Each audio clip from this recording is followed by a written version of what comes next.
हम संगीता ठाकुर स्वागत करे छी अपन यूट्यूब चैनल मिथिला के नगरिया में। आइ के एही वीडियो में निर्जला व्रतक कथा सुनाब।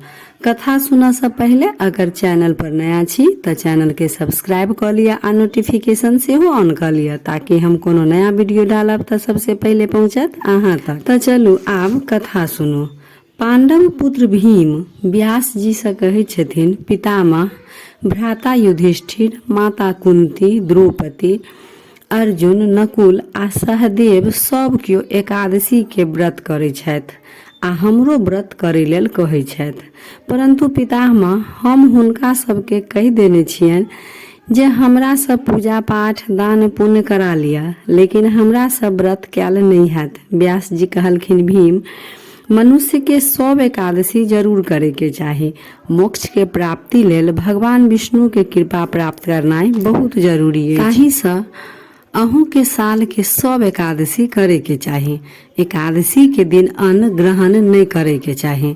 भीम कहे छथिन, साल के सब एकादशी हम नहीं क सकै छी कियाकि हमरा भूख बर्दाश्त नहीं होइए। हाँ, कोनो एकटा एकादशी हम क सकै छी। तब व्यास जी कहलखिन, ज्येष्ठ मास के इजोरिया पखक एकादशी निर्जला एकादशी कहाइ अछि। ई एकादशी अगर बिना जल के नियम निष्ठा के संग करब त साल के सब एकादशी के पुण्य प्राप्त हैत। एहि एकादशी में एकादशी के सूर्योदय से ल क द्वादशी के सूर्योदय तक जल ग्रहण नहीं करे के चाही। द्वादशी का सूर्योदय से पहले उठ स्नान आदि का ब्राह्मण के भोजन करा दान दे के चाही, तब स्वयं भोजन करे के चाही। एहि प्रकार व्यास जी के आज्ञा से भीम व्रत केलथि। ताहि से ई एकादशी भीमसेनी आ पांडव एकादशी के नाम से सेहो जानल जाइ अछि। अगर कियो साल के कोनो एकादशी नहीं करे छथि, हुनका निर्जला एकादशी जरूर करऽ के चाही।